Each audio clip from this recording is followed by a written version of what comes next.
So, Dr. Sharp, again, thank you very much for fitting us into your schedule. I am astonished about how much you've published of late. I looked at your '05 book. You've just told me you're working on a dictionary. Today is the 19th of October, '07, and we're here in Boston in your office talking to you about your career, your life. And I would like to start by asking you a question that'll take you back to essentially your high school days. I was shocked when my own high school asked me for a 30th reunion. I said, was it that long ago? So I know that in your case it was around the Second World War. So let me phrase the question this way. I've read somewhere that it was as long ago as your high school days that you were aware of the world in terms of peace and conflict, and that the world at that time made you interested in studying, was it sociology, was it peace? What was your thinking at the time, and what was happening in the world at that time? That's a little more complicated than it might appear. Yeah. I wasn't actively interested in peace and conflict in high school. I was more interested in economic injustices and racial segregation. I see. And then I went on from there, graduated in '46, and went on in the same city, Columbus, Ohio, to Ohio State University.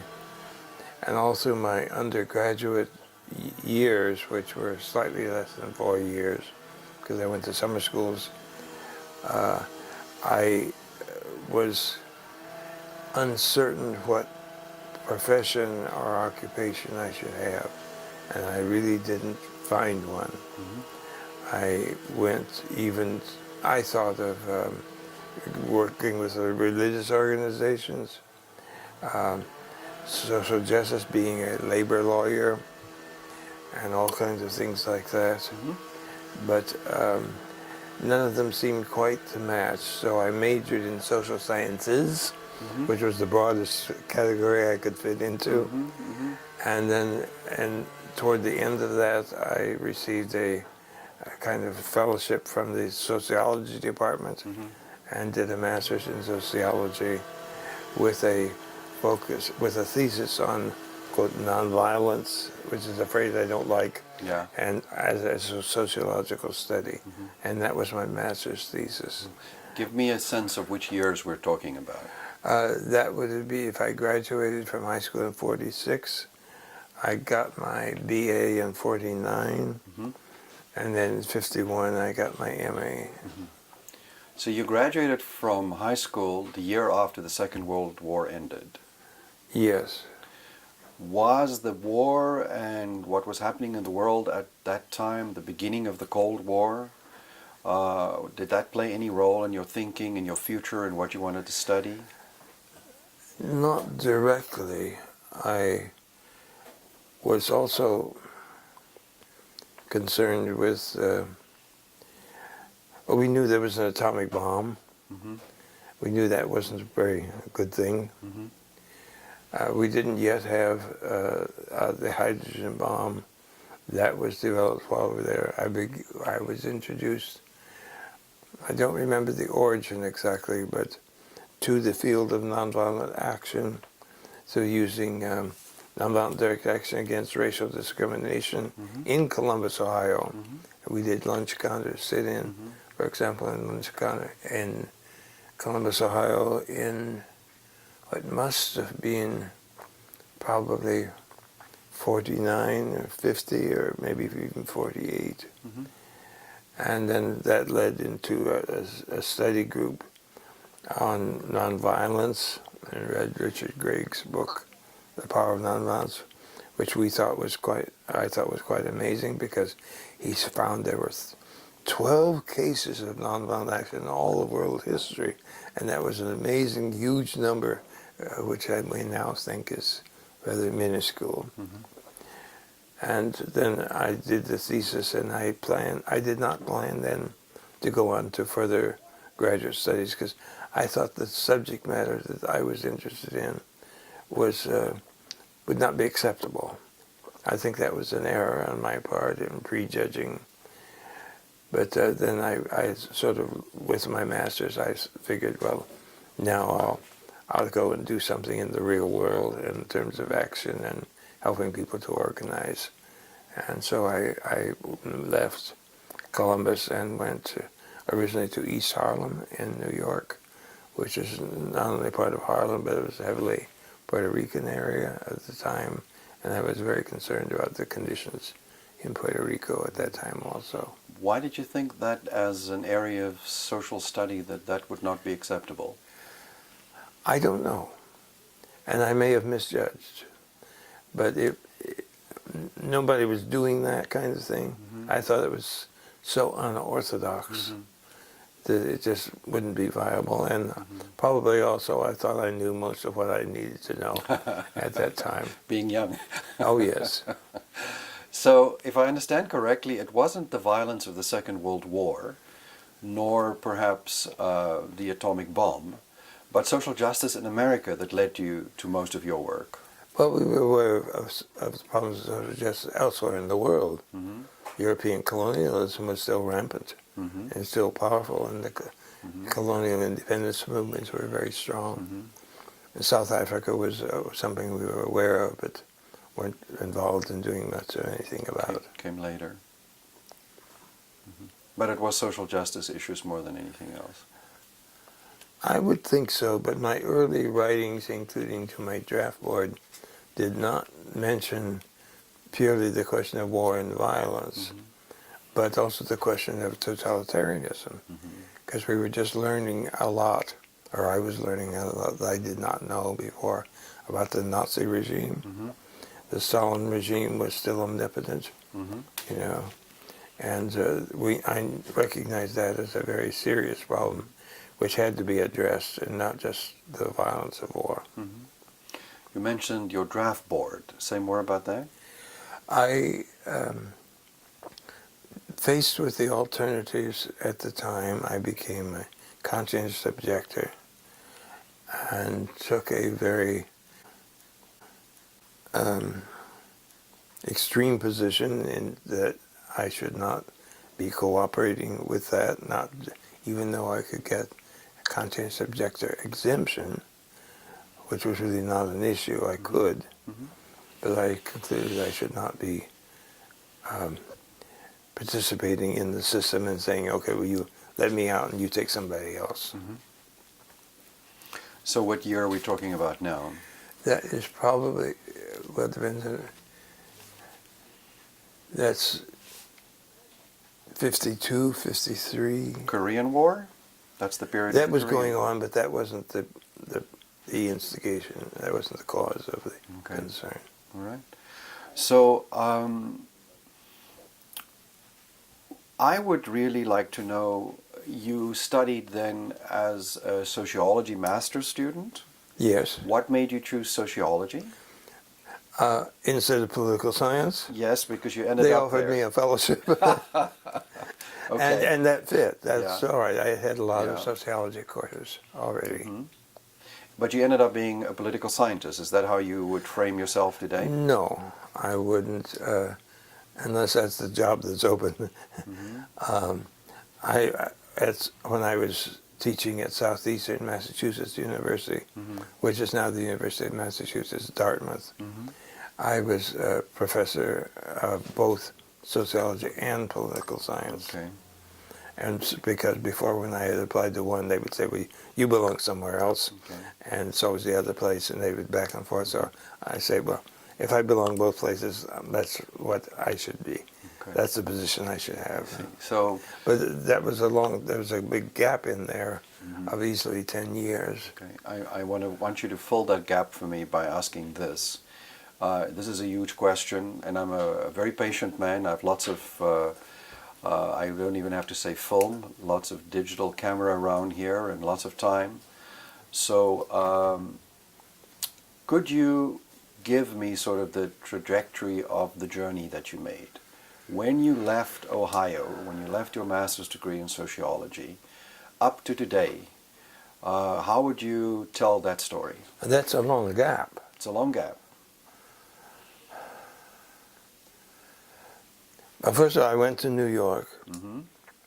and because I took a civil disobedience position on conscription, Hmm. sooner or later the FBI came around to find me, and I was sentenced to a 2 years prison sentence at Danbury Correctional Institution in Connecticut. I served 9 months and 10 days. I can't tell you how many hours because I didn't count those. And after I got out, then I worked in New York again, first with A.J. Muste, who was regarded by Time magazine as America's #1 pacifist, Hmm. because first of all, I needed a job, and he needed an assistant. But I thought that he had a quite remarkable analysis of the world and the problems and the potential of nonviolent action to deal with those. Hmm. After working with him quite a number of months, I concluded he didn't have it. So I left and got an ordinary menial job. And during that period, then I was invited to move to London to join the staff of what was a weekly newspaper called Peace News, which was a pacifist newspaper. Hmm. And I worked on that for another, I suppose, 2.5 years probably, during which time I was writing articles analyzing things in the world, including the British, French, and Israeli invasion of the Suez Canal and the Hungarian Revolution. And those were noticed in Norway. And Professor Arne Næss of philosophy is still living, a very wise man. Hmm. He invited me over for 1 month to Oslo, and then invited me back to another month at the Institute for Social Research. The first one was strictly at the university. And which years are we talking about now with London and Norway? That's again a big gap right now. The shortened version of the immediate version of that is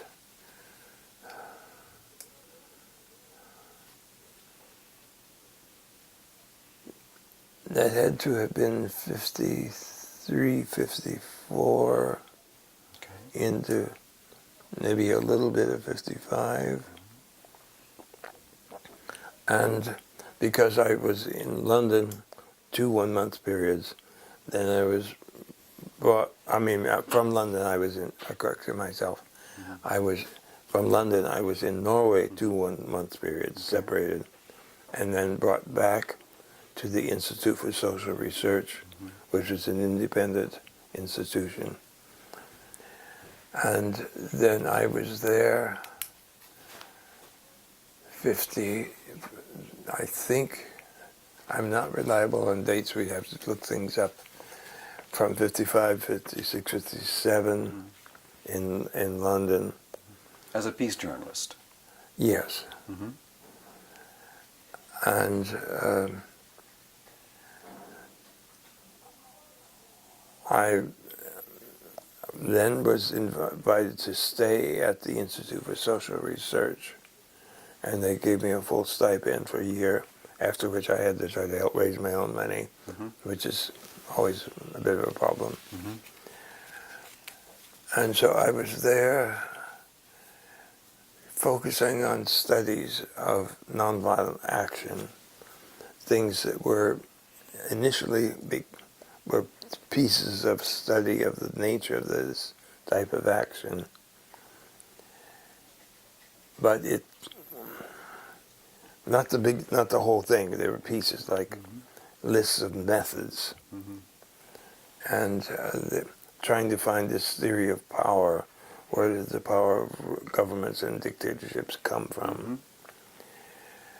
And I concluded I was having problems because I didn't know much about power. And you would get certain inclinations to an idea of understanding that from some of Gandhi's statements, from some of Tolstoy's statements. but it was all quite inadequate. So I concluded I really needed to go back to do further study in political theory on the nature of political power.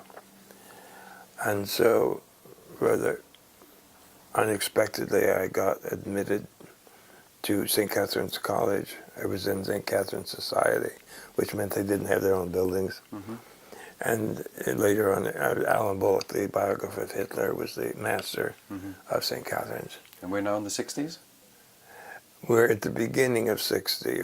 This is really 59, 60, because in 60, by 60, he had admitted me to St. Catherine's College. And so I spent 4 years in Oxford. In Oxford. And primarily studying under John Plommonotz, the political theorist.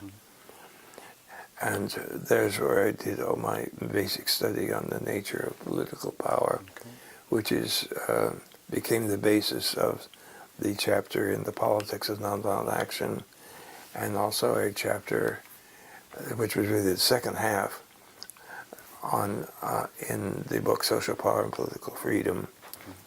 It was a chapter on the role of social groups and institutions in regulating and influencing the potential of the power of any government. Before we talk more about the period of study in England, you studied in Norway under Arne Næss? I was not a student of his. You're not. He gave me kind of a research position under his auspices at first, and then he arranged through the Institute for Social Research, directed by Eric Rinde, to come there full time, but I was not under anyone's tutelage. I was having to seek my own help wherever I could find it. And did you at that period, because the peace and conflict studies, the Norwegians would say, as they understand it, pretty much kicked off in 57, 58 with the journal that started, and also with people like Johan Galtung and others who came It started before that. Before that. No, I was really asking, did you meet up with that movement and with those folks? Yes.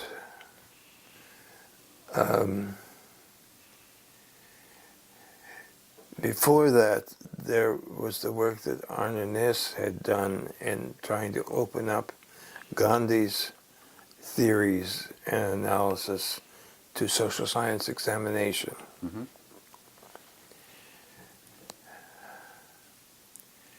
And I was working in this field, for example, in those 2 1-month periods in Norway with Arne Næss. I was doing my own thing, but he showed me reviews, critical reviews of a book that he had co-authored on Gandhi's political ethics.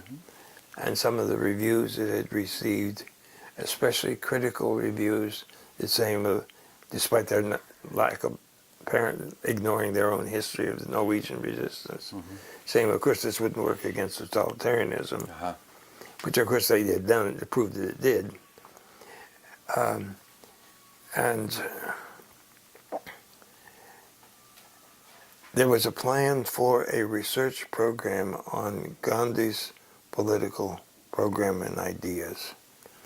There was an issue not of the Peace Research Institute, which did not exist, but in Ann Arbor, Michigan, there was the Journal of Conflict Resolution. 57, right?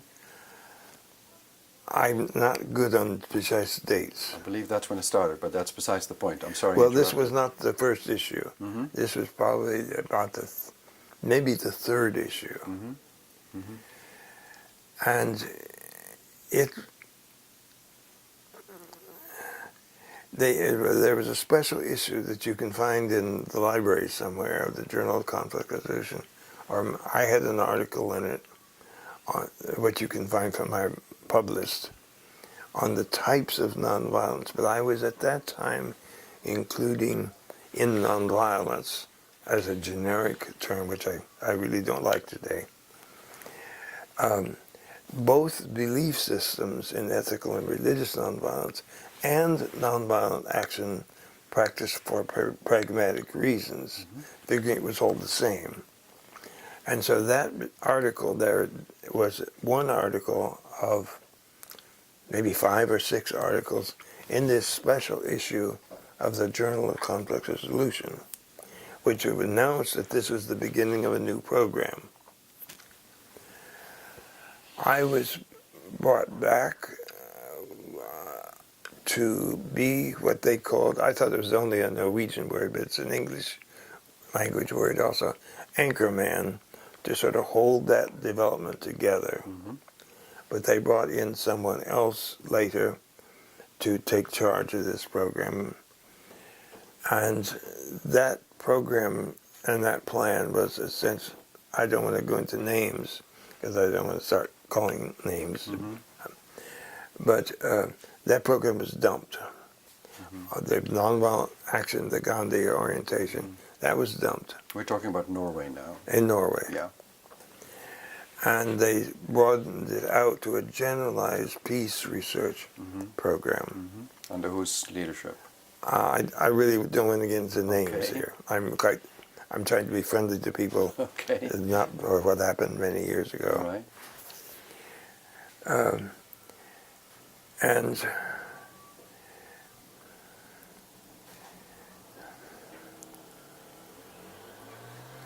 but I did not. I got far enough along in my work on nonviolent struggle to realize this is a very important field on its own, and I wanted to continue. So I did not want to become someone else's research assistant for their projects with their thinking and their ideas. I wanted to continue this. And that led you to London. Not yet, no. I'd been in London before at Peace News. So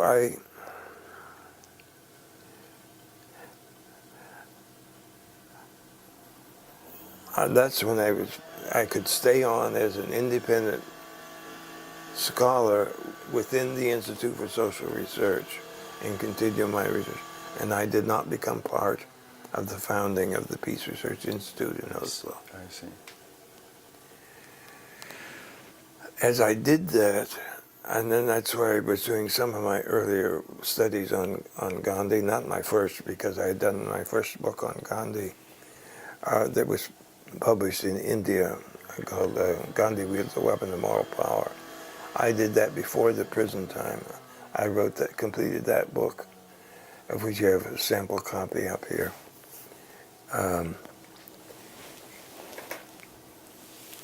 Really, by 53, when I was 25, and Einstein took an interest in my conscientious objector civil disobedience position, and he also wrote an introduction to that book. But and in Norway, when I was at the Institute of Philosophy and the Institute of Ideas and the Institute for Social Research, I continued some of my studies on Gandhi, some of which are included in the book Gandhi as a Political Strategist. And I was finding there was thinking there that was not widely, accurately understood. And so I would work on one paper at a time, here and here. I was not planning a whole book. I had those ideas years ago, it didn't work out.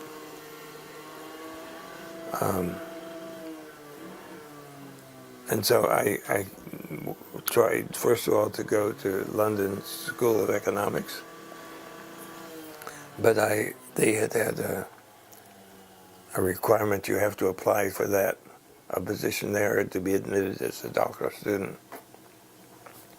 I don't know, it was 6 or 8 months in advance of the term, and I was excluded because of time. But someone else tipped me off about Oxford, and Alan Bullock took it, and we had a correspondence back and forth. And he finally then offered me a position at St. Catherine's. So then in 1960, I went to Oxford and was there for 4 years. And during which time I was considering continuing this work on nonviolent struggle. but really but on power. Where it's the nature of power, where does it come from? And I was given a whole series of major standard books in political theory to study, and out of those I could cull insights, because many of these reputable, long accepted political theorists had had aspects of this same idea that all rulers depend for sources of power from people and organizations under them. And if they don't get those sources of power, and if the people do not cooperate and submit, then the power of the rulers is weakened and potentially dissolved. So I did that kind of work there, and it wasn't always easy, and there were financial problems and so forth, of course. I tried working with peace research, peace studies. It was really peace research at that time, English groups, which did not work out well at all. And again, I don't want to go into that, but it really was not friendly, welcoming. And then, so I was there for the 4 years, after which time I was running out of money. And so Arne Næss invited me to come back to Norway for a year at the Institute of Philosophy and the History of Ideas at the university, which I did that. And from that, I had written papers on, well, one of the papers was on what the methods of nonviolent action, specific types of activity, specific types of strikes or boycotts or civil disobedience or protests. And I think my first disseminated paper on that, which was sort of mimeographed, listed like 65 methods.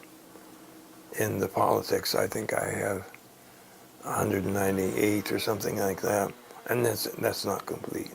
Okay. But that became something important, and then someone else, that was footnoted in a paper. We were interested in relationship to peace and war, not on how can you witness against war, which most of the pacifists were interested in doing, but how can you get rid of it, which they didn't really seem to think was possible, except that if you accumulate a sufficient number of conscientious objectors, well, then the war disappears. That's rather romantic. I'm still interested, before you go on, about the period when you went back to Norway, when you did the 65 actions piece that was referenced, that you just talked about. What did you achieve during your Oxford years, from your perspective, in terms of personal growth and the growth of your work? I found out that I couldn't do this thesis I originally planned to do in Oxford, which was to compare the effectiveness of the methods that were used in the Norwegian resistance to the Nazis and the methods that were used in the 1956-57 Hungarian Revolution in terms of effectiveness, with the identified, now I presumed identified, weaknesses of totalitarian systems. And I discovered I couldn't do that, because there was no single or combination of 5 or 6 studies of the Norwegian resistance that were adequate. And although I could use the Norwegian documents and memoirs and so forth, I couldn't use the German archives there. And the idea of getting Soviet archives or Hungarian archives was impossible. And that nobody had really studied the weaknesses of totalitarian systems.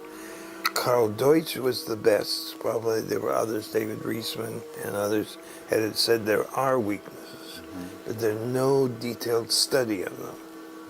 So I had to give that up, and I had to go back and take the manuscript that I had started in Norway, that I came to Oxford with, of about 1,100 pages at that time, on the nature of nonviolent action, and take that up and rework it completely, but based now upon a much more profound understanding of political power, because that had been what was missing.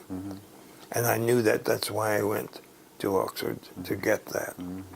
So I had to abandon part of the work, but then I was developing the in-depth study of nonviolent struggle, particularly power, but also how does this work? And I had many, potentially hundreds of references and little pieces of paper and reference pages Thank you. of how this works. And that eventually became a new thesis when I had been brought to Harvard by Professor Thomas C. Schelling from Norway, who came to see me, and he came for other reasons, but in Norway he came to see me about whether I would be willing to join a project that he was then directing at Harvard. All right. Now, I understand your reluctance to mention names, but I would like to understand something, if you could answer the question in this way, which is during your period at Oxford and in England, you seemed to try to connect with peace studies, peace research, and you said it was not successful. I'm not really interested so much in names, but more in what were they doing, what were you studying, and how was there a disconnect? The disconnect was not so much in what I was studying. In fact, the English peace researchers then accepted what I was doing as important and valid. And so they included, with permission, they included my projects in a proposal to a major U.S. foundation. And part of that grant was under consideration. I don't think they ever got it. I wrote and said, well, if you get the grant, since you've included my project, will you fund my work, fund my grant? And they were aghast and accused me of violation of professional ethics,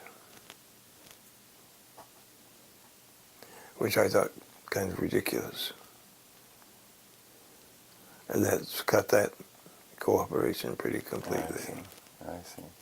That explains it. Thank you very There much. are other issues, there are other times when there's been something of a comparable nature or a comparable seriousness. But I increasingly, well, even back in the Norwegian days, my first days in the mid-50s, no, it would be the late 50s,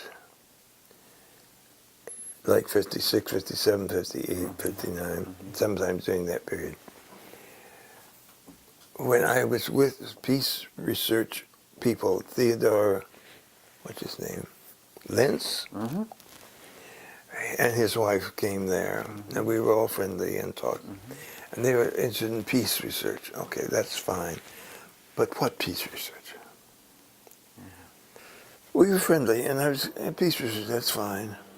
But I was concerned, my focus was not, it was on how can get rid of war. What are the theories, the outstanding viewpoints or assumptions about how you can get rid of war?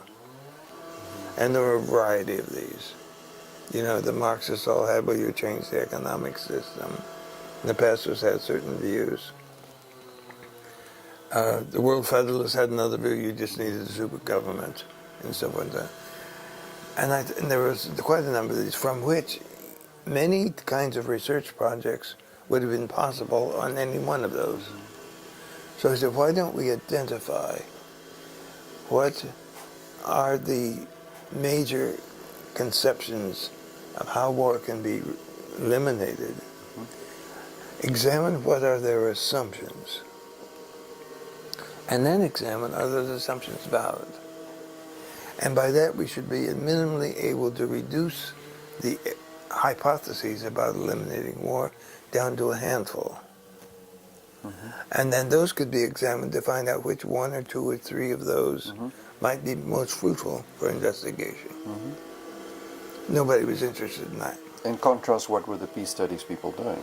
This is what they were doing, but other kinds of things they would be doing today in the terms of general fields, but not focusing down on the what are the most important of those questions. Also, we had been doing for the work that became part of the Journal of Conflict Resolution. There was a question, this nonviolence in people, rightly a Norwegian political scientist, I think it was Stein Rokon. He said, well, how is this relevant politically and internationally? And nobody had really spelled that out. So I tried to do some preliminary work, and that's how I started my work. It became, I began talking about a functional equivalent of violence, a functional equivalent of war, because war has been used for many purposes, many of them terrible, but some of them good, like for defense, etc., etc. So what are the purposes? And can you just eliminate that form of activity for nothing? Or does it serve, or they think it serves some useful role in society and politics? And if it does, is that the only type of activity that could serve that role? And that's how I got the basis of 2 or 3 chapters in the books, Social Power and Political Freedom, and other articles, sometimes very small little papers that were done, one on Oxford. There was God's Favorable, that particular chapter was included in a very introductory way in a book published in London at the time. Even got mentioned in the Times Literary Supplement.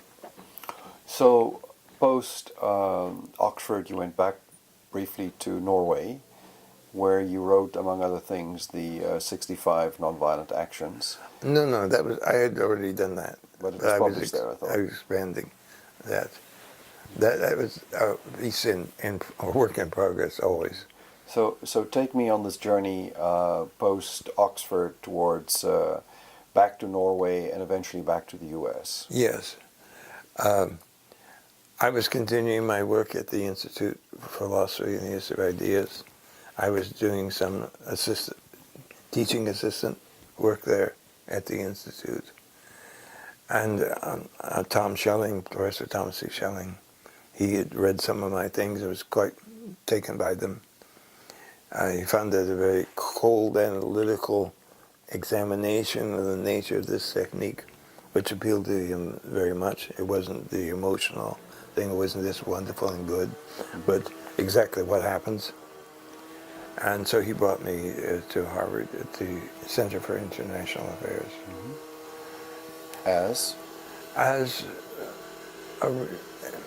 They use different words for the position over the years. As kind of research fellow or research, it was always research. I forget all the different titles where they changed, but essentially it's a research fellow. Where I had support at that time from grants that he had received to the university. And we're now talking about what year? That would have been I came to Harvard in December of '65. And I had full-time support there for a very short number of years. Then I again had to be trying to raise some of my own money to support my own research. You were a full-time researcher, not an academic per se. Yes, but after several years, then it was necessary, since the money available for me being full-time and paid was shrinking, I had to take on part-time teaching, which I did. So what was the period in which the work that really, I would say, pushed your career forward dramatically in 1973 with the Politics of Nonviolent Action? What was the gestation period that really created that work? Was that the years at Harvard? Harvard was more the culmination of that work. but definitely the years in Oxford and much of the years in Norway. So it was cumulatively learning that what was this technique? What were its characters? Where had it been used? What made it succeed? What made it fail? What are its dynamics in relation to a repressive regime? It was, I'm learning pieces here and here and here and gradually fitting it together. Dr. Sharp, most people would say that you will probably not agree. I found that when other people put pinnacles and time and achievements on one's career, you see it differently. But do you see as the publication in 1973 of that book, The Politics of Nonviolent Action, as a really crucial event in your career? It was a crucial event, but I had anticipated, oh, when this is published and all my problems about getting grants and support will disappear. And of course that wasn't true. I still continued to have major problems after that, and I had to be doing major full-time teaching. There were things that might have happened that did not happen that would have made a big difference. Such as? Time magazine was very interested in this work. And they held a major conference of all the editors of Time Life at Harvard. And I was there and spoke at that. They had the head of their Boston bureau interviewed me twice for 2 or 3 hours each to do a major study of the politics of nonviolent action, which had just come off the press. The Harvard Center for International Affairs hosted a public sort of reception to launch the book and things like that. The Time magazine article was done by a very competent journalist. It never got published. Oh. It always got bumped for something else that was more timely. Of course, if that had come out, then it would have made a big difference. Did you ever see a copy of it? No. That's sad. But I know she was a very good scholar. She really knew the work. And I did meet her later on, you know, and even several years later she looked me up to see. Can you remember the name of the journalist? Again, I would not know.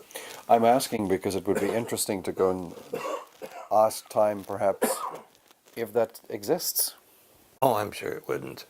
They won't keep files of unpublished manuscripts that their hundreds of writers have drafted. So, unfortunately, it didn't do that much for your career. At the time. At the time. But what did you personally feel you achieved with that? It takes a while for those things to soak in, particularly if you've been working on it for so many years.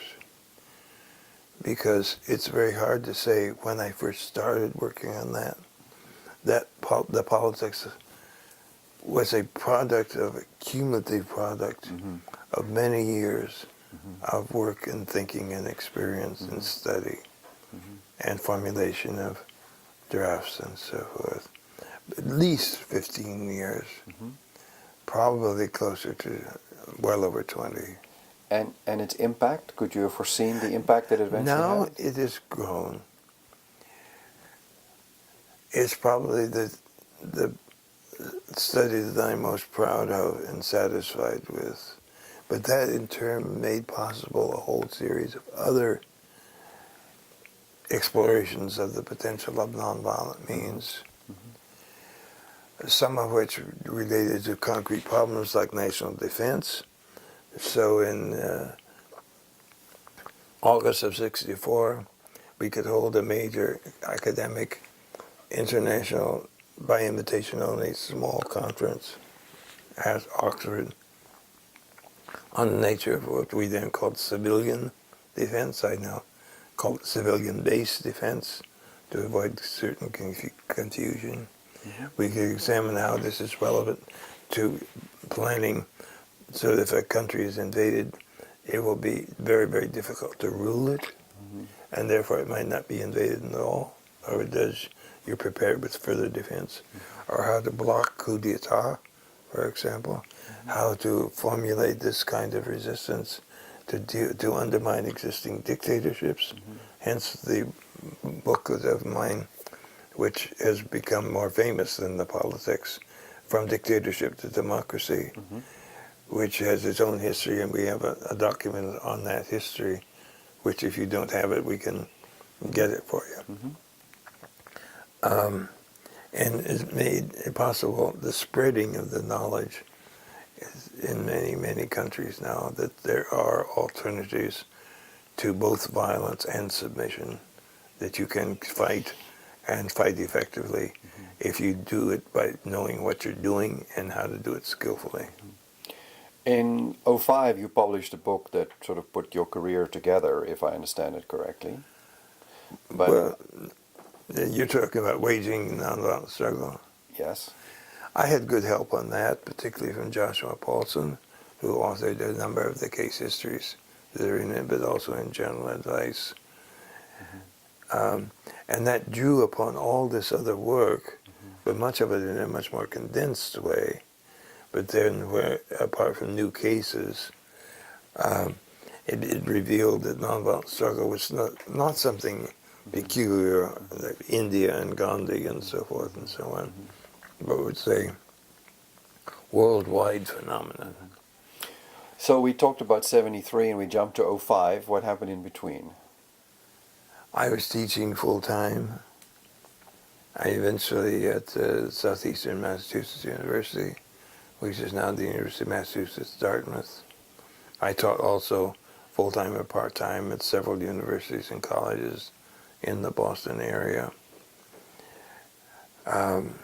There was major work. I was writing other papers as best I could. It was very difficult, period.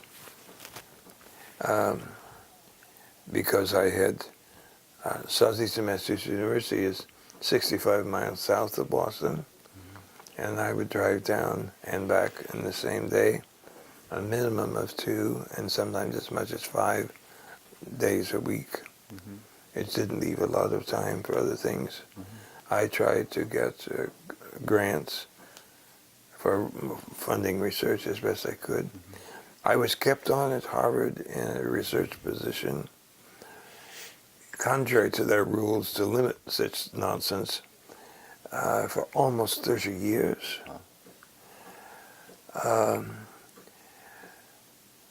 And there were other problems during that period. Other people who were working the area were revealed to have had their own motives and their own professional objectives and careers in mind, rather than the work itself.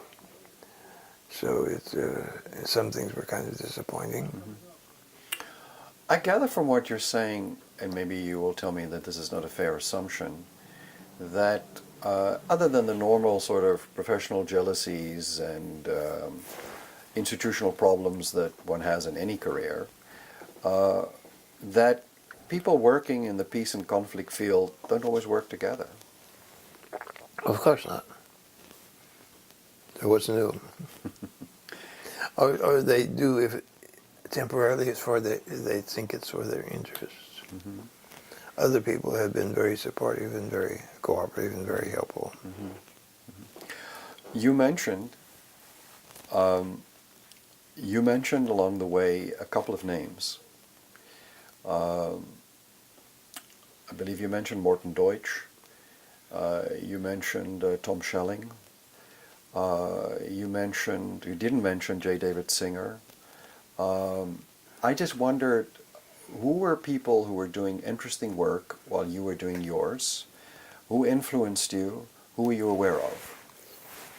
I was in touch with Morton Deutsch, but I didn't mention his name now. It wasn't a major influence. David Singer was not a major influence for me. Tom Schelling really was, because he, unlike most peace people, he could think strategically and realistically. And so he was one of the people who really was extremely important and still understands this work and still thinks it's important. And he, as you know, he did an introduction to the politics of nonviolent action, And which is very insightful. and you mentioned in one of your writings Kenneth Boulding. Yes, Kenneth and his wife Elisa, who's still Alive. operating, I have great respect for both of them. Our thinking is not identical. Kenneth helped me get a one-year grant from the organization that sponsored the Journal of Conflict Resolution, and I visited them in Michigan and in Ann Arbor one time, and they gave me, I think, a $3,000 grant that year. Other individuals, But his thinking and mine are not identical. other contemporaries that you whose work you found interesting, or that had any impact on you? Herbert Kellman at Harvard was very interested. I had met him first back, if my memory is right, maybe in 49 or 50. I think in St. Louis or Kansas City at a conference of the Congress of Racial Equality, the CORE, the Direct Action Against Racial Discrimination in the United States. And still we have mutual respect for each other, but he has worked in this field too, but it was not a major assistance to my personal work. I mostly didn't have somebody, I didn't have a mentor. It was somebody I was trying to imitate or simply learn from. I found, just as I could not find an academic discipline or a profession that fit, I had to sort of develop that as best I could on my own, with sometimes encouragement and help, and sometimes with lots of the contrary.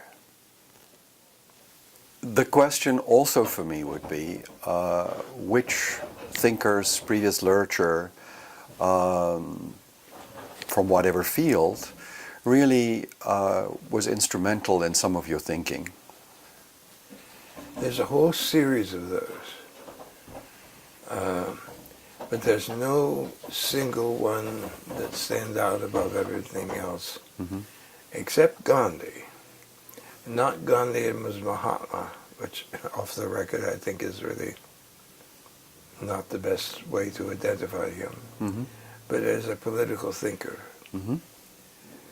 He had very profound insights into political power and conflict and struggle. And that's why you find him quoted throughout parts of the politics of nonviolent action, maybe even in the first chapter on power, but certainly in the chapters on the dynamics of nonviolent struggle. But I was hoping there would be people that I could rely upon more strongly than I did. When I got back from Norway, I was at Harvard. I went to the Harvard libraries and trying to look up, I don't know whether I should include this or not, American writers on political power. Maybe I didn't understand them. Maybe I had a bias against them that I didn't know about. But to be honest, I was too horrified at the superficiality that I simply dropped that and returned back to the classics that I had studied at Oxford. And which of your, other than your 73 book chapters, would you like to reference as perhaps places where you really can find, in footnotes or otherwise, those classic authors that you reference? They're in the politics. later on, I haven't been doing that kind of analysis because I already did it. Mm-hmm. Not that it couldn't be improved on, Mm-hmm. but my part of that I think I did. Mm-hmm. And now I've been focusing on amplifications of the nature of nonviolence, and particularly on its practical applications and its potential, Mm-hmm. so that people could choose it consciously to use these methods, and on developing strategic thinking about how to plan strategies, which even Gandhi didn't write on. He said, well, I'm not a riot theorist or something, but I thought there was a chapter that in our conversation earlier off camera you mentioned to me as one that one should look at for. The topic was, works that you used in developing your own thinking. yeah, there are a variety of them, but they're all footnoted there. Karl Deutsch is one of them. You know, even Alex de Tocqueville, you know, writing centuries or two earlier, you know, and many, many other writers that are footnoted there. But that the place to start there would be the 1973 core work. Yeah, but not just the first volume. The first volume is only 100 pages, and the second chapter is very inadequate now. But all through the whole 900 approximately pages. As you look back over your career and as we've interviewed other people in the series, what struck me is how many of them, peace and conflict scholars, have lamented how they struggled to be funded, to have their work legitimized, etc. I get a sense that you're telling me something similar. Oh, and probably more emphatically. Oh, yes. How so? Illustrative. It's my time in Oxford. My mother even had to go to work in the post office to get money to send me to stay in Oxford 1 year. That's how bad it was. In Oxford, I tried to get money. One time I wrote pre-computer days typewriter letters of inquiry and application to, I don't remember, it's 89 or 90 American foundations that I found in a directory of foundations that I thought would be interested. I think I got replies from, I don't know, it's 3 or 6, which none of them gave me money. And why do you think was that struggle occurring, not only for you but also for others? For the others, I can't speak because they were not focused on the same exact material and subject matter that I was focused on. I think this focus was unusual. The foundations are set up to serve specific purposes, and those change with the direction of partly the staff and their board of directors, and they vary over time. But they're almost never in advance of an issue. After it becomes fashionable, then they want to fund. I know one case in which the Ford Foundation gave Harvard multi-millions of dollars for a project in the field of arms control, of which, and when I had even 2 in-person interviews at the Ford Foundation, it's a very sympathetic and understanding staff person, and we got nothing. So, does this have anything to do with the fact that the word peace itself in the start of the Cold War was really not that popular? That I can't judge. You think that it had more to do with the fact that nonviolence as an area of study was not understood, was new, was different? And to some degree, in spite of the amazing developments in Eastern and Central Europe and other parts of the world, it still is to a significant degree. There have been changes.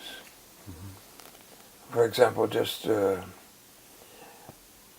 last June, the United Nations General Assembly at the behest of India and I think 130 or so other countries, voted to establish October 2nd, Gandhi's birthday, as the International Day of Nonviolence. But nonviolence itself isn't an attractive term for most people. Mm-hmm. Mm-hmm. Even nonviolent action doesn't denote any toughness. It didn't help that you did things like expand nonviolent action examples to 198? No. Because that's very practical. Yes. Now, that's for the funders. For the other people in doing actions, Mm-hmm. that was amazing when it was expanded to 65. Mm-hmm. I was among those who attended. I was living in Norway at the time. I was invited to a conference in Accra, Ghana. At the time, Nkrumah was president, Mm-hmm. and before some of his other activities became infamous. And I took with me a Xerox paper, just not this big. Mm-hmm. I was merely listing, Mm-hmm. with brief descriptions, 65 methods. Delegates from Somalia and South Africa told me they stayed up all night reading that. Mm-hmm. Sometimes people find this discussion of nonviolent struggle really amazing, because they had no idea that this was the thing.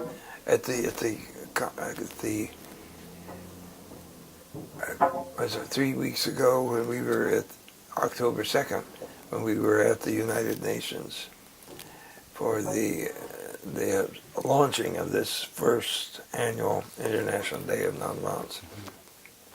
Not many, but a number of the other countries sent representatives there to listen, as well as there were 6 or 7 other speakers than myself. But I was told that one of those delegates from an independent country said he was absolutely amazed at the part of my 10-minute talk, which we have a copy of or will have, which I couldn't say much in 10 minutes, that I could list all these countries in which nonviolent struggle has happened in recent decades. He was actually shocked by that. But it must be very gratifying to you to have, in essence, caused some paradigm shift in many people's thinking, firstly, and maybe to think that you've had some impact in a lot of places in the world. When we were doing the production of the politics, somebody had to do an index. And my 2 best students from the university where I was teaching were paid as work study students to work on this index for me. Very bright sociology students. And so I said, well, they'd had to study the whole manuscript. The manuscript, mind you, was 2,000 pages to the actual number. And they said, but they didn't think they'd learned anything new. But their heads had been rearranged. So recognizing that nonviolent struggle can wield great power, even Hobbes noticed this by being fearful that disobedience would threaten the whole establishment of all government. And these other much more standard and respected political theorists, Bentham and Hume and and many others, as well as Tolstoy and Gandhi. You know, that does rearrange the concept and the thinking. If you once recognize that this wields great power, then you can't as easily fall back into the standard of thinking which is so common in Washington and many other places, that only violence can deal with a tough situation. It's clear that these writings, particularly in some of the simplified versions or some of the application versions, have had influence. And Latvia, Estonia, and Lithuania were all incorporated in this Soviet Union. They wanted out. They used my book, The Page Proofs of the Civilian-Based Defense book, published by Princeton University Press. And they got out, and they kept it disciplined, and they had extremely few casualties. I know the numbers. The largest number of casualties in any one country was about 14. The smallest was 0.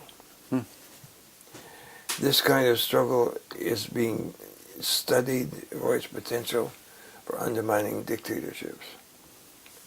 This piece, From Dictatorship to Democracy, was denounced by the Slork military dictators in Burma when it came out, first in '93, in Burmese and English, and they kept on denouncing it forever.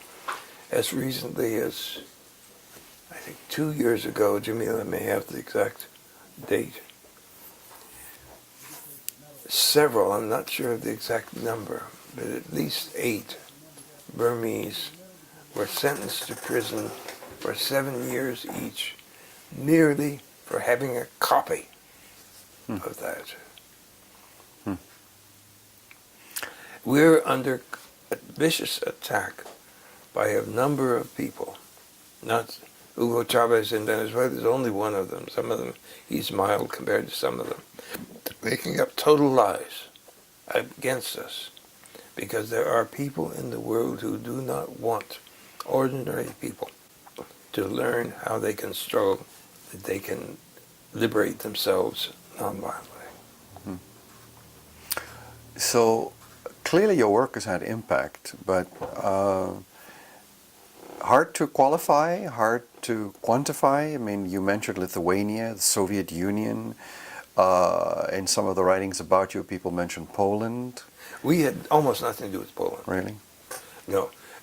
My power analysis was condensed and published in a Polish language exile journal called Annex, printed out of London.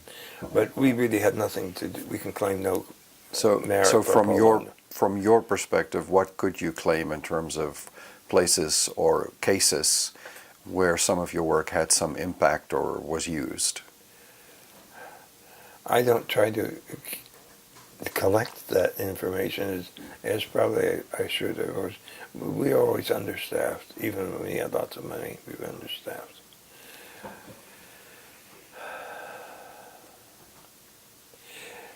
It's very hard to say accurately and definitive and without bragging. There often were other factors involved. Even in Latvia, Estonia, and Lithuania, they were learning from also about nonviolent means from their own experiences. They had tried guerrilla warfare, and their people who did it are heroes, but it didn't succeed. There was a huge cost also. Oh yes. Oh yes. So tell me a little bit more about why Hugo Chavez and others are trying to now disparage this work. I wish I knew all the reasons. I've just done a kind of generic response to that we're still editing, which we can get to you when it's finished. Jamila's doing some editing on it now, and I did some more this morning. It's hard to say because we don't know who they are, where their money comes from. There's some people who are just doing it for ego reasons. There's one graduate student in Australia that's been writing a lot of diatribes against us. Maybe some people just want to show they're somebody and they've got power and they've got control and they can denounce somebody who's known. But you also seem to indicate that there is a a seeming discomfort among powerful authoritarian regimes, that this kind of learning might lead to the kind of political action that makes them very uncomfortable. Yes. Yes, well, for example, take Russia. Supposedly moving for a while in a somewhat democratic direction. This from dictatorship to democracy. Without our knowledge, got into Russia. There were 4 independent translations made and distributed. When the 5th one came up, we were contacted. So we had them evaluated along with the 5th one to see which one of these is a tolerably acceptable translation. Because translations in this field can mess things up more than in any other field to my knowledge. Because the concepts are not known. There is vocabulary that's claimed to be somewhat about the same thing, but is really... I choose my words very precisely. We often have to make up words or redefine concepts. That stack there, your Paul's, that's a stack of material, and these piles for a dictionary of terms for the field. Not only nonviolent action, but dictatorships and repression and guerrilla warfare and strategy. Over 800 entries, which I started having to define. For self-defense, I had to start defining terms in 1950.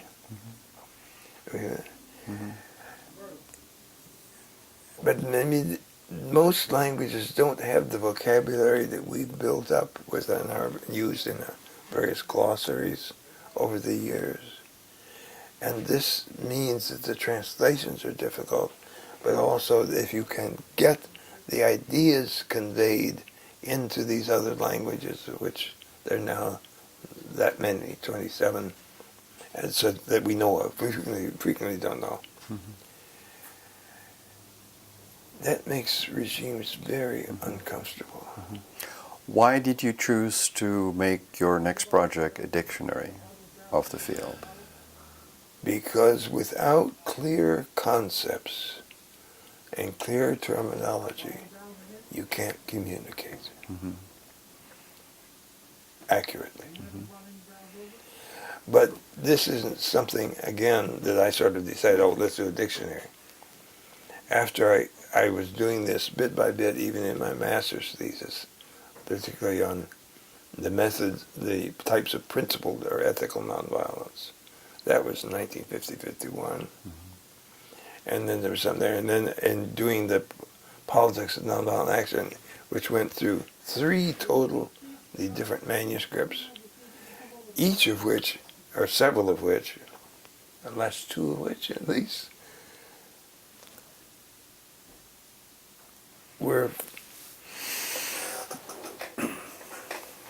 had multiple individual revisions. The power analysis, which I was assigned at Harvard after my thesis version, I was assigned by the Center for Administration with an extraordinarily competent editor who was herself a PhD, and she helped me write on it. And we sent that back and forth between us at least 8 times each. Wow. At least. And my memory may be way off. Minimizing the number. You had to do that, and then you find that you are defining these terms, and then you got that ready, and then all these problems continue to exist.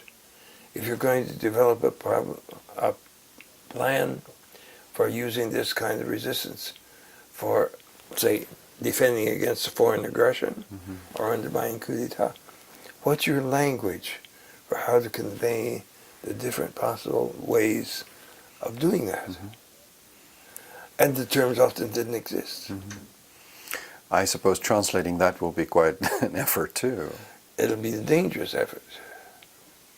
Because someone who just has a big ego or doesn't really understand the concepts may want to try to do it. How far along are you in this project? Well, very far. There was a manuscript. This was page 93 of one draft, of the previous draft. From that draft, there were, I think, 440 pages. We have deleted some of those terms as unnecessary. We've had to redefine. We've had to add new terms. And you hope to be done by? I used to say last January, and that's gone by the way. We did, one of the cases where we did get a good grant, I was able to hire the two people in the world in whom I had the most confidence to help evaluate the existing manuscript. One of those has submitted all of her recommended comments, and the other which has submitted all of his recommended changes on the entries, but still is working on the preface. But we can look at seeing this within the next 2 years or so? Yes. Okay. I'm working on it now. I'm already, you see, I'm up to that number of pages, minus about 18 pages of preface. And even if this is revised and added to, the manuscript itself should be done. See, this is October. I would hope, and pretty reasonably confident, the manuscript can be finished by June. But then, who's the publisher? Yeah. And believe it or not, publishers still are not eager to publish in this field. Nonviolence. Yes. And Nonviolent action. And why do you think that is? There are several reasons. One is they don't think it'll sell. They don't know anything about the field or its importance. Or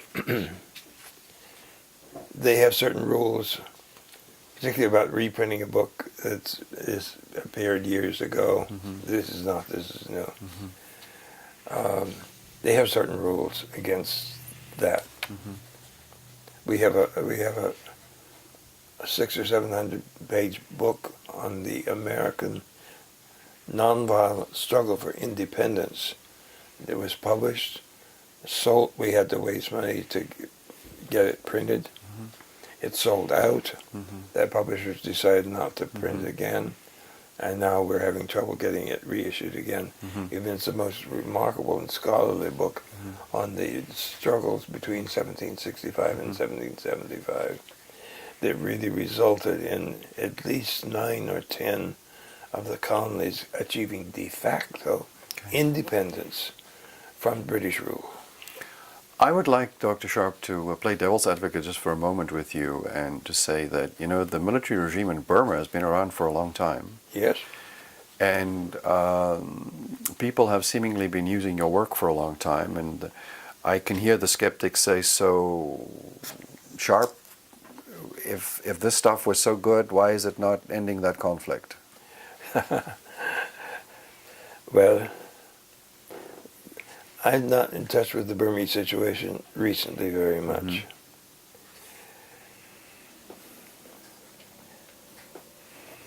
The so-called National Coalition Government of the Union of Burma, the name may not be quite there, the one's based in Washington, D.C., of all places. Why not near Burma? They don't understand that they have a different agenda. So even though we invited them up for a weekend of really introduction to this field, they didn't grab it and they didn't run with it. Some of the younger Burmese opposition did temporarily. The All Burma Student Democratic Federation, which was both political and guerrilla, did grab a hold of it temporarily until their guerrilla branches and their next annual conference decided to kick the nonviolent stuff out. None of them. There are places. There are places where we have got a hearing, but did not grasp the power and the capacity of this, and therefore did nothing other than verbal comments to advance it. We've had two other countries that I will not name ask us for advice. I've concluded that our consultations, meaning oral workshops and lectures, or even workshops that lasted for 2 weeks or 4 weeks, did not transfer the knowledge of nonviolent struggle into their heads so that they could use that in combination with what they knew about their political situation. And very few of them could think strategically. Oh. I have a couple of questions in this regard. And the first one is, so how do you see your work?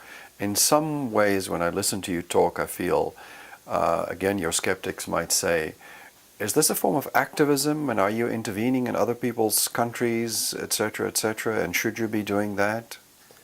We have very strict guidelines which we can give you for consultation work. We do not become participants in those other struggles. We do not tell people in those other countries what they should do. We're often expected to do that, and some people want us to do that. But we say, no, that's your job. You know your situation, and if you think you do and maybe you don't, you better find out in depth what's the situation, what are the weaknesses of that regime. You also need to learn about nonviolent struggle, and that we cannot talk to you and have you absorb that full understanding, because you won't have it. And then the people who just can't think strategically, and they're not to deprecate what brave people have done, but think that you can march down the streets in the capital or the former capital and the regime will come tumbling down. It's nonsense. But it does imply to a degree mass action, is that correct? Yes, but you need to do it wisely. If you're going to have some dramatic first start, say marching, say the monks marching in Rangoon, followed by the populace coming out, you've got to expect that if the regime sees it's threatened, it's going to be brutal as hell. You've got to plan for that.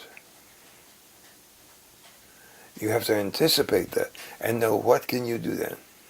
Why not say we have one day of dramatic marching bravely down the streets before the regime really does the dirty work? And then maybe for the next 3 days, everybody stays home, paralyzing in silence the cities. Wow. There's an alternative. How can you undermine, as was done in Serbia, how can you undermine the soldiers in the army so they won't carry out orders to shoot? I think what I'm hearing you saying is something that you write about in your work and criticizing people who try to use your work but not understanding that underneath that lies very serious strategic planning. Absolutely. Which often is not done. Absolutely. At a cost to the people who participate. Yes. Say more about that, please. You did it. You said it very well. They don't think strategically. They don't understand this well enough. If you don't, it's how could an army carry out an effective campaign or a battle if there's no idea how the battle should start, how it should develop and expand, and what to do when your enemy shoots back? Or what you're going to do if part of your opponent's forces become weak, what should you do? If they shoot at you, what should you do? How can you identify what are the sources of power, which are in chapter 1 of the Politics? The identified sources of power. They're like the legs on a table. if they're taken away, whether by termites, so we'll say it's by termites, if the, and then you get a little bump, the whole table will come down. If you have to remove the pillars of support, moral authority, economic control, political administration, agencies of repression, and violent punishments, and on down the line. You have to take those away. And if you only start on the symbolism, you won't defeat the regime.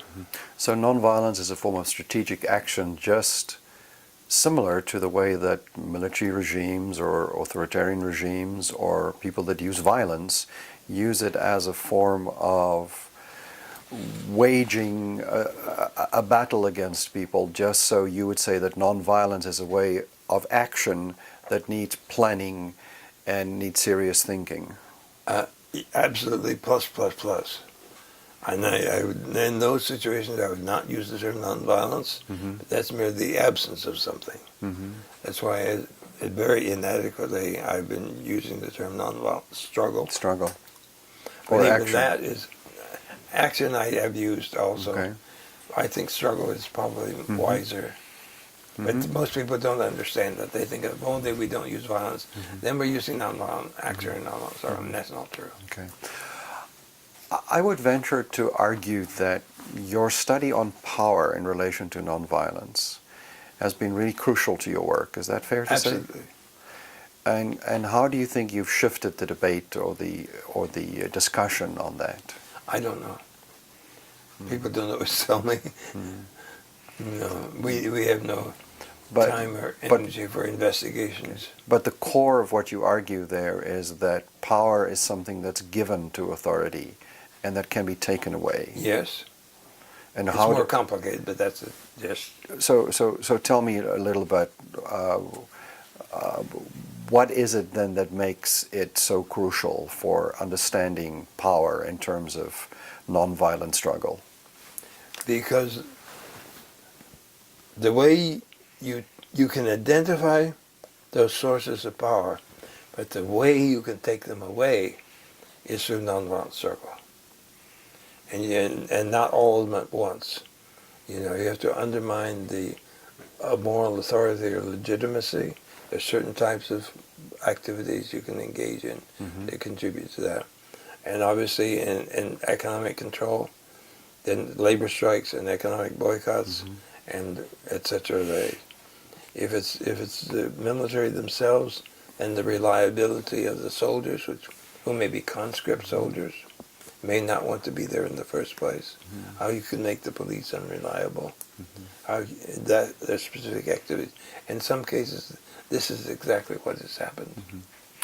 I understand your reluctance to talk about the place of your work in history, but could you talk a little about the place of nonviolence in history? Oh, that's much more complicated and diverse because, again, you're using a term which has very broad scope, Okay. nonviolence.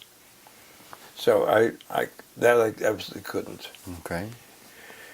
You're talking about nonviolent resistance, nonviolent action, nonviolent struggle, which I assume is what you mean. Correct.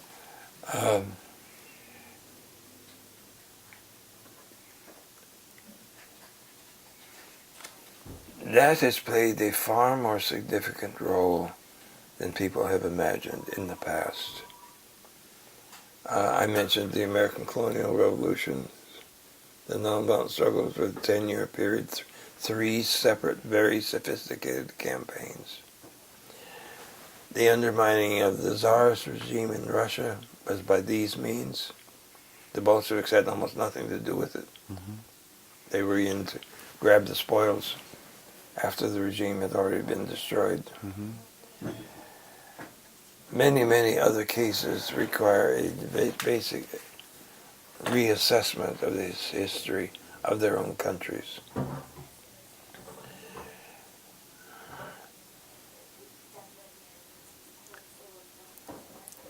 In many cases, this research has not been previously done. When our people were doing research, on the American colonial non-cooperation, non-importation campaigns. Some of the archives they got into looked like, they told me, they had never been examined before. And now we have a history book of this, and we're having trouble even getting it reprinted. Even though single copies on the web are retailing old used copies for $145 each. And amazing. One university press says, "Oh, it's essential for our reprint. We got to add new chapters here. Have to do this and that and so forth." So from history to the current Iraq War in America, there are people that say that there have been attempts at nonviolent action, nonviolent struggle, hasn't gotten us far.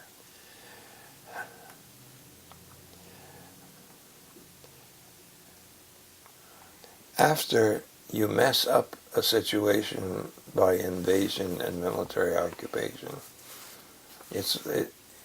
then you expect somebody to come out and do a miracle that you can do this now and everything will be fine.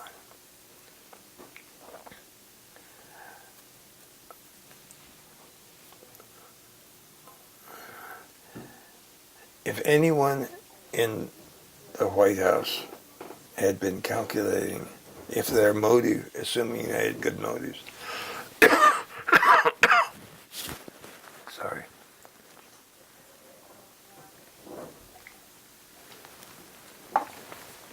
if anybody in Washington had been paying attention to what has happened to Eastern and Central Europe,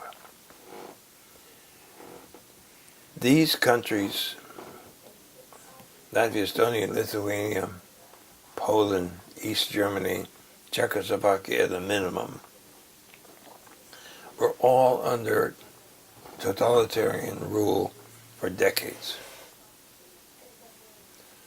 There was no military invasion to liberate them. The casualty rates in every case of the people themselves were small.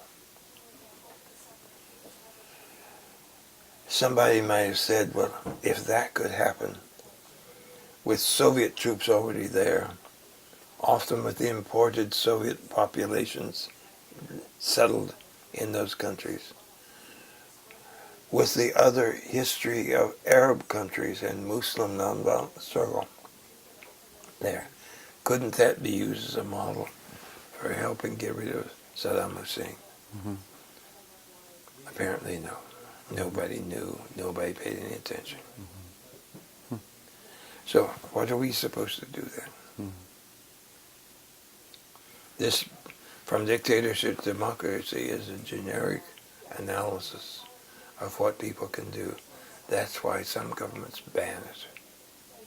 We mentioned Iraq. There is an anti-war movement. How strategically successful have they been in their actions, and seemingly unsuccessful in moving the Bush administration at all? I'm no expert on the current anti-war movement. So there are other people who know it much better than I. But I think there's an underlying problem. There's an assumption that you can reduce, control, or get rid of war by protesting against it. I don't think that's true. I think you can get rid of war if people have something else effective that they can do to deal with the problem. Then they have a choice. Otherwise, they don't have a choice. It's that or nothing, they think. What would it be in this case? There was no anti-war movement needed in the United States to help the liberation of Poland, of Latvia, Estonia, Lithuania, East Germany, Czechoslovakia. You know, because people had something else they could do. So there were no U.S. troops needed. Whatever the United States government did or didn't do financially, I don't know. But they didn't send troops, or then troops were not needed. Nobody was making a good argument. All the NATO forces and all the U.S. forces during the Cold War accomplished absolutely nothing for the liberation of those millions and millions of people. Mm-hmm. The people themselves, using these nonviolent means, did. And so there was no war to protest against. Mm-hmm. The peace movement mostly doesn't understand that. If it is really a peace movement, they don't understand that. They're wedded to dissent and protest, which is fine, often needed. Sometimes that can speed up the end of a particular war, can make things a little less bad, and that's fine. But what is needed is people doing something else and having the resources to do something else. As a political scientist, you will have appreciation for the statement, even if you're maybe uncomfortable answering it. But you've been referred to as the Clausewitz of nonviolent action. That's all right. I would consider that as a compliment. Mm-hmm. Because Clausewitz studied how military action actually operates, and that one had to do it to plan it effectively and strategically if you're going to succeed. Mm-hmm. So that's all right. And you're saying the same thing, but with a different kind of action. Yes, with a very different kind of action. Mm-hmm. So there'd be some things Clausewitz would have recommended. They would be absolutely the worst possible things you could do. Mm-hmm. And there would be some things that maybe he didn't mention that you do need to do. Dr. Schaub, I'd like to ask some final questions. Some of them are somewhat philosophical, somewhat looking back on your own life. Were there major disappointments along the way in terms of your work? Oh, sure. Of course.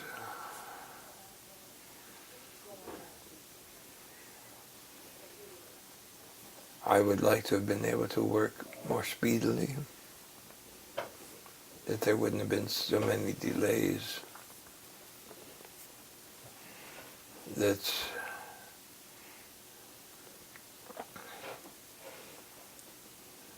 I could have had more help when I needed it. That some people would have put greater weight on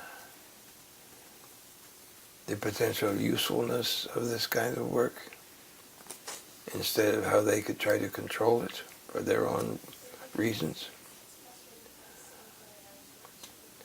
Or see it as a threat when it's not. It is a threat to oppressive regimes, but for many people it is a very great and powerful tool for empowerment and democratization and greater justice and liberation. I wondered how you would explain to me what your hopes and dreams still are in terms of the practice, applicability, utility of your life's work, Dreams for the future? essentially.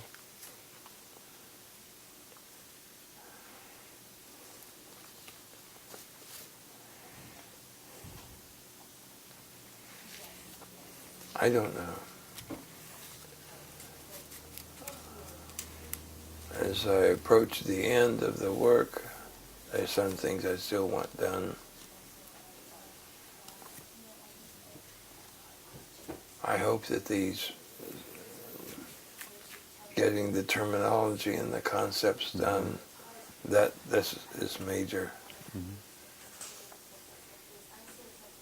The popularization and spreading, if it's accurate, Mm-hmm. that is important.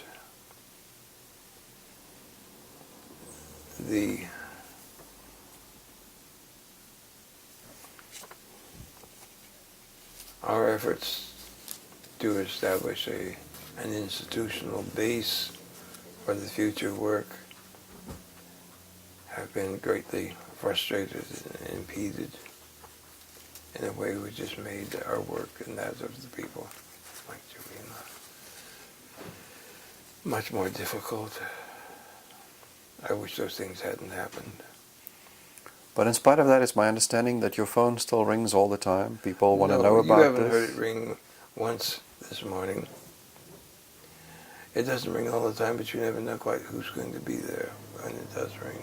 I actually have heard it ring, but because You she grabbed turned it so because quickly. she turned it down. But my greater point is that media and other organizations still have an interest in your work, don't Yes. Oh, more than ever. they? Yeah. More than ever. So, have you been surprised along the way with the way in which your work has taken sort of, what is the verb I need, taken root in different places? Or have you really, Yes. have you been disappointed in the fact that it didn't happen more and more strongly? No, I've been surprised. When I was doing the manuscript of the politics in Oxford, in the very first draft, I hoped that maybe that might be helpful to people in difficult situations sometime in the future. And certainly it has. But it could have happened earlier, could have happened more widely. Is there a direction that you hope this work will still take off, that you still want to do, or you hope that people will pick up on and develop? I don't know, or whether there are directions I'm a little worried about that it might go, which would not make me comfortable if I was still around to notice. Such as? Concern for their own egos, their own power control. There's been too much of that already. But not keeping this out of the field of political doctrines and ideologies